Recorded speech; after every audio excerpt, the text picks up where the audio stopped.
Video में बने रहिएगा, बहुत ही ज़्यादा मज़ा आने वाला है। और मैं छठ पूजा के लिए जा रही हूँ और बच्चों से भी नहीं मिली आज, और 5 to 7 मंथ से मैं अपने बच्चों से भी मिली नहीं हूँ, तो बहुत ज़्यादा एक्साइटमेंट है मम्मी के घर जाने का। मम्मी से मिलूँगी, भाई भाभी लोग से, हाँ मेरे बच्चों से, मेरे भतीजा भतीजी सभी लोगों से। गजब की फीलिंग हो रही है, इतने दिनों के बाद जा रही हूँ, खास करके बच्चों से इतने दिन के बाद मिलूँगी, मैं बता नहीं सकती। हेलो एवरीवन, नमस्कार दोस्तों। फिलहाल मैं हूँ वडोदरा एयरपोर्ट पे और जा रही हूँ धनबाद छठ पूजा के लिए। साथ ही अपने बच्चों से, मम्मी से, सभी से मिलने का बहुत ज़्यादा बेसब्री से इंतज़ार है। तो ये मुझे वडोदरा एयरपोर्ट पे सी ऑफ करने के लिए आए थे और मैं अभी एयरपोर्ट के अंदर जा चुकी हूँ और जो भी फॉर्मेलिटीज़ हैं वो अभी चल रही हैं और ये अभी बाहर हैं। तो अभी 1 महीने ये हमारे बिना रहने वाले हैं और मैं इन्हें बहुत ज़्यादा मिस करने वाली हूँ। मैं अकेली नहीं जा रही, मेरे साथ मेरे दोनों लड्डू गोपाल जी जा रहे हैं। दोस्तों, जब भी मैं अपने बच्चों के साथ ट्रैवलिंग करती हूँ तो उन्हें विंडो सीट का बहुत ज़्यादा क्रेज़ होता है, बाहर का नज़ारा देखना है, मज़ा आता है। वैसे भी फ्लाइट से आप बाहर देखते हो तो फिलहाल मैं अपने दोनों लड्डू गोपाल को थोड़ी थोड़ी देर में बाहर दिखाया करती थी, जब भी इन्हें प्रसाद वगैरह भोग लगाना होता हो, और मुझे बड़ा आनंद आता था। फाइनली मैं अपने लड्डू गोपाल जी के साथ अपनी सीट पे बैठ चुकी हूँ और थोड़ी देर के लिए मैं कैमरा को बंद कर दूंगी। ध्यान दें, सभी यात्री अपनी सीट पर ही बैठे रहें और निकास संबंधी निर्देशों का पालन करें। आपसे निवेदन है कि इस्तेमाल के बाद अपने पर्सनल प्रोटेक्टिव इक्विपमेंट जैसे कि मास्क को पीले रंग के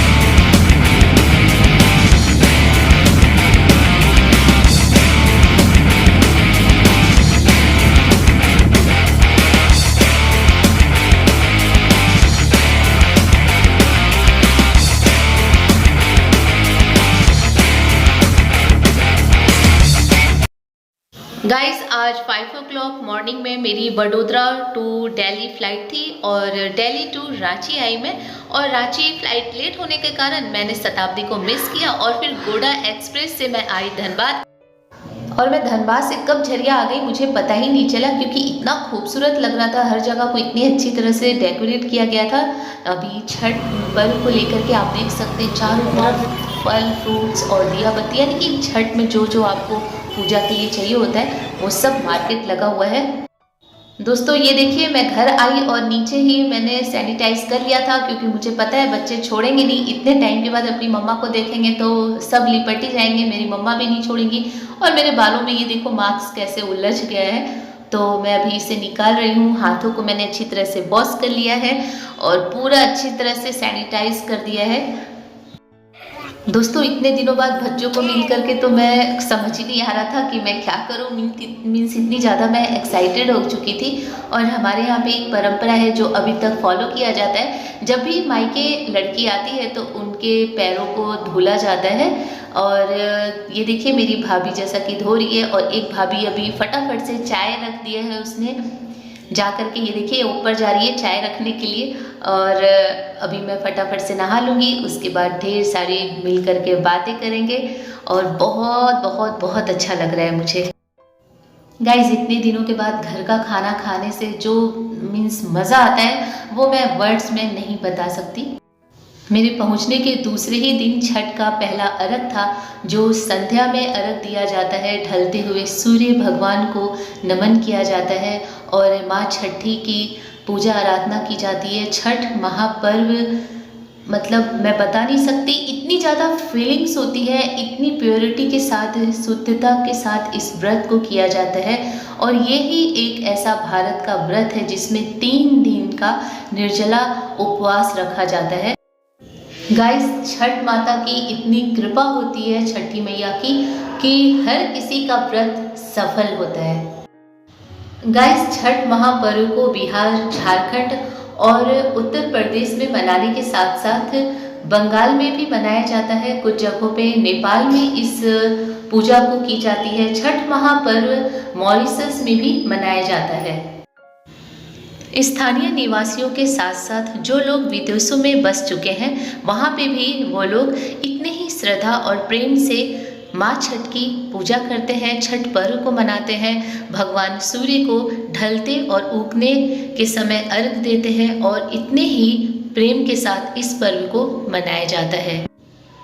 कहा जाता है वनवास से लौटने के बाद माँ सीता ने छठ पर्व की पूजा आराधना की थी। इससे जुड़े हुए और भी पुरानी कथाएं हैं और आप उसे सुन सकते हैं, आपको बहुत अच्छा लगेगा। तो छठ पर्व भारत का एक ऐसा पर्व है जिसे महापर्व का नाम दिया गया है। छठ महापर्व की एक मान्यता है कि भगवान सूर्य की छठी मैया बहन है और इस पर्व को माँ छठी को खुश करने के लिए किया जाता है। बिहार और यूपी में रहने वाले लोगों के अलावा जो लोग अब इस महापर्व की महिमा को समझते हैं, जानते हैं या उन्होंने सुना है, तो वो लोग भी इस पर्व को इतनी ही श्रद्धा और भाव के साथ करते हैं।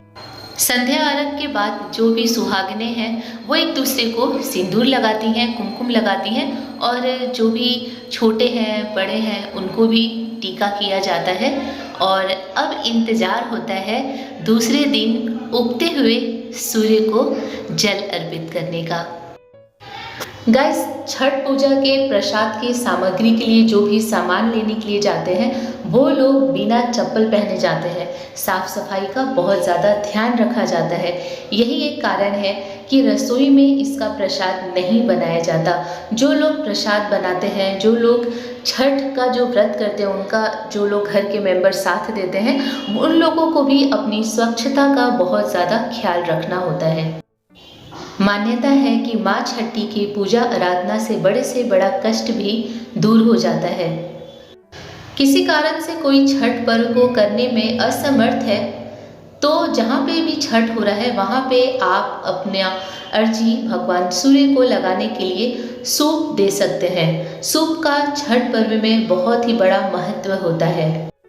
भगवान सूर्य ही एक ऐसे देवता हैं जिन्हें हम अपनी आँखों से देख सकते हैं। इस पर्व को घाट में मनाया जाता है, लेकिन असुविधा किसी भी कारण से होने पर आप इसे अपने घर पे भी मना सकते हैं। जिस तरह से सूप को हम अर्घ के टाइम पे श्रद्धा और भाव से माथे पे उठा करके आदर और सम्मान के साथ लाते हैं, उसी तरह से अर्घ के बाद हम इसे वापस उसी स्थान पे रख देते हैं।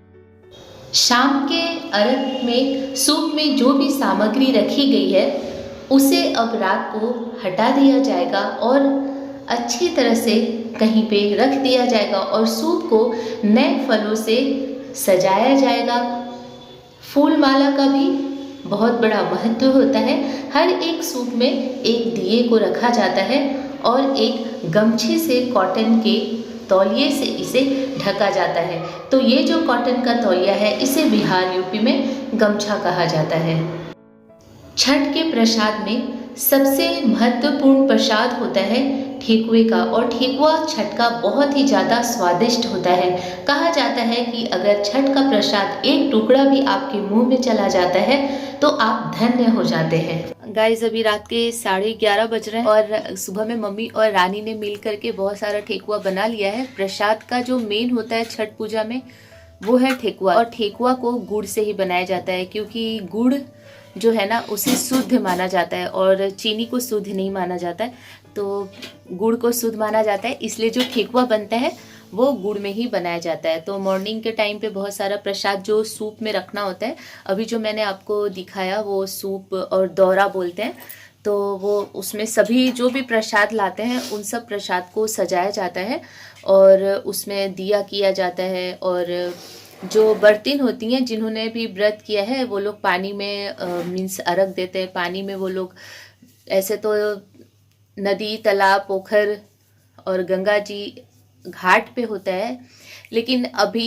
एक तो कोरोना और बहुत लोग असुविधा होने के कारण या कोई प्रॉब्लम अगर पैर वगैरह में भी हो, जैसे कि मेरी मम्मी को घुटने का दर्द है तो हम लोग छत पे ही अर्घ दे देते हैं। तो मम्मी जो है तो जो बर्तिन होती हैं, जो लोग भी व्रत करते हैं तो जेंट्स भी करते हैं और लेडीज़ भी करती हैं। तो अभी मेरे भाई ने भी किया है छठ माता का व्रत और मम्मी ने भी किया है। तो वो लोग अर्घ जैसे कि अगर छत में देते हैं तो सूप में ना जो भी प्रसाद होता है उसे अच्छी तरह से सजाया जाता है, जो कि सुबह रानी ने किया था। रानी को सब कुछ अच्छी तरह से आता है, मेरी भाभी को। और फिर उसमें फूल माला से दौरी को सजाया जाता है, उसे दौरा बोलते हैं। और सुबह में जो शाम का जो अर्घ होता है वो पहला अर्घ होता है, तो उसमें ठेकुआ वगैरह भी रखा जाता है। तो वो सारा ठेकुआ पहले ही बन चुका है। और अब जो कल दूसरा दिन है, तो कल उगते सूरज को, आज जो हमने शाम को अर्घ दिया है वो दिया जाता है। पहला अर्घ होता है जब सूर्य अस्त होता है ना, सूर्य अस्त के टाइम पे हम लोग अर्घ देते हैं। सनराइज़ के टाइम पे जब सूर्य उदय होता है, उगते हुए सूर्य को जल अर्पित किया जाता है और माँ छठी की आराधना पूजा दिल से की जाती है, मन से सच्चे भावना से शुद्धता के साथ की जाती है। और कल ही ये प्रसाद जितना जल्दी हो उसे बांटा जाता है, इसलिए कल जो लोग ने भी दौरा दिया है, सूप दिया है, उन लोगों के घर भी प्रसाद जाता है और बाकी लोगों के घर पे भी जाता है प्रसाद। और छठ का प्रसाद जो ठेकुआ है उसका टेस्ट मीन्स ऑसम होता है, ऑसम, बहुत ही बढ़िया टेस्ट आता है, मज़ा आ जाता है। और अगर आप जैसे कि आपने चाय नाश्ता खाना पीना खा लिया है, जो लोग व्रत नहीं करते हैं, तो वो जहाँ पे प्रसाद बन रहा है, जैसे कि हमारे पूजा रूम में ही प्रसाद वगैरह बनाया जाता है, किचन में नहीं बनता क्योंकि वहाँ पे खाना पीना बनता है, इसलिए पूजा रूम में प्रसाद बनाया जाता है। तो उसमें क्या है कि जो अगर हमने खाना पीना खाया या चाय पी लिया है, तो अभी रात के 11:30 बज रहे हैं, तो मैं और रानी नहा करके वापस आए हैं। और ये दिन में 4 से 5 बार नहा चुकी है। ये चाय भी पीती है तो नहा करके ही आती है फिर पूजा रूम में ये सब प्रसाद बनाने के लिए। शुद्धता का बहुत ज़्यादा ख्याल रखा जाता है छठ पूजा के टाइम पे, इसीलिए छठ पूजा को महापर्व कहा जाता है। छठ पर्व के अर्घ का आज दूसरा दिन है, जहाँ पे आदित्यनाथ को उगते हुए उनके पहले लालिमा के साथ उन्हें अर्घ दिया जाता है। आप देख सकते हैं कि सूप और दौरा दीपक से सुशोभित होने के साथ कितना खूबसूरत लग रहा है। हर कोई यहाँ पे भगवान सूर्य के उदय होने की प्रतीक्षा कर रहा है और अर्जी लगा रहा है। दोस्तों, यहाँ पे मेरी मम्मी इंतज़ार कर रही हैं क्योंकि हमारे पड़ोस की 2-3 आंटी को आना था, तो उन्हें लेट हो रहा है। तो अभी तो भगवान सूर्य उदय ही हो रहे हैं, तो पूजा हमारा हो चुका है, तो वो लोग भी अच्छे से अर्घ दे दें। उन लोगों ने भी अपनी अर्जी लगाई थी, तो इसलिए अभी हम इंतज़ार कर रहे हैं। और ये देखिए, मेरा भाई आज पहली बार व्रत किया है, उसे आशीर्वाद दीजिए। ये मेरे दोनों भाई भाभी हैं और ये हमारी पूरी फैमिली है। कमी है तो मेरे पापा की यहाँ भी कमी है, और मेरे हस्बैंड अभी वडोदरा में है, और बच्चे तो हमारे सब यहीं पे हैं। तो अभी छोटे छोटे बच्चे, वो लोग सो रहे हैं, तो हमने उन्हें नहीं जगाया है। शाम के अर्घ में वो लोग थे, जब बच्चे उठेंगे तो हम ऊपर ले आएंगे उन्हें और उनसे भी पूजा करवा देंगे। तो ये देखिए, हथेलियों में पहले हल्दी और कुमकुम को लगाया जाता है, उसके बाद ही सामग्री वाले सूप या दौरा को हाथ में रखा जाता है। और जो बर्तन होती हैं, जिन लोगों ने व्रत किया है, वो लोग पानी में खड़े होकर के भगवान सूर्य की परिक्रमा करते हैं और हर कोई लोटा में जल दे करके अर्घ देते हैं।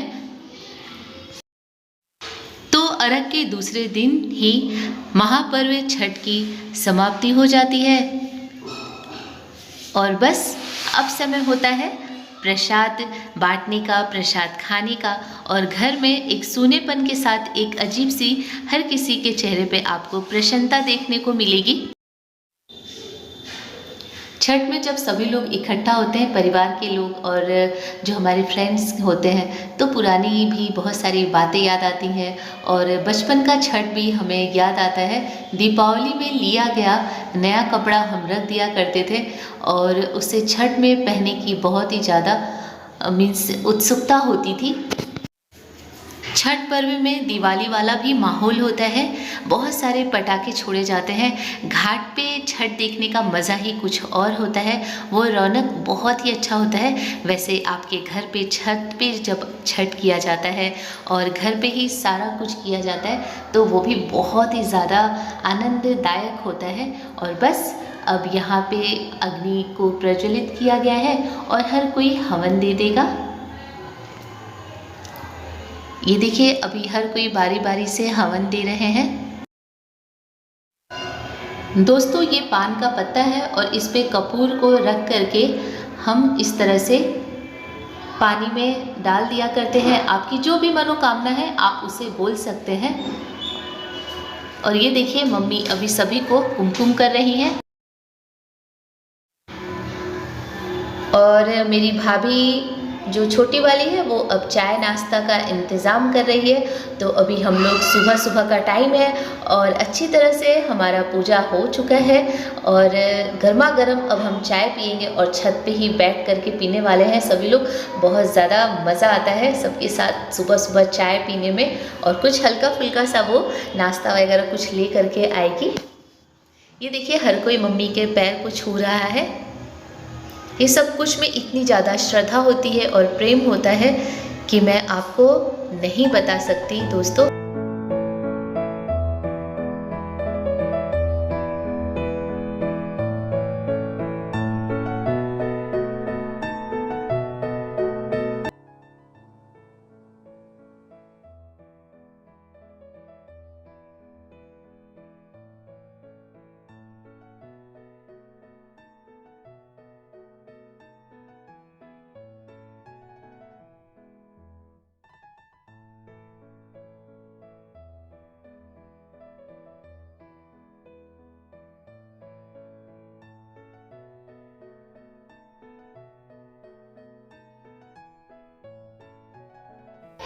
जो लोग भी व्रत करते हैं उन लोगों के वस्त्र से चेहरा और शरीर को पोंछने का एक पुराना परंपरा चलता आ रहा है। इसकी मान्यता है कि इससे शारीरिक कष्ट दूर होते हैं।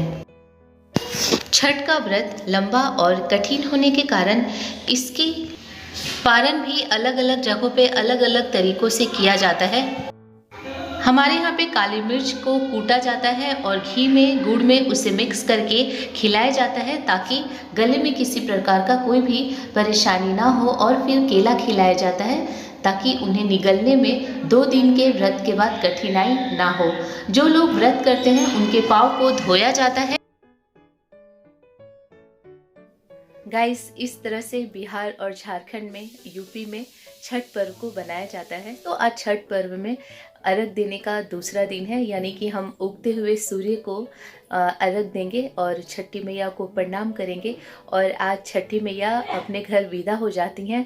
छठी मैया की इसलिए आराधना और पूजा की जाती है क्योंकि वो सूर्य देवता की बहन है। तो आज मैंने आप लोगों के साथ पूरा ब्लॉग शेयर किया छठ पूजा का। आपको कैसा लगा ज़रूर से मुझे कमेंट करके बताइएगा। और छठ मैया के ऊपर अपनी कृपा बनाए रखें, आशीर्वाद बनाए रखें और आप सब और हम सब खुश रहें।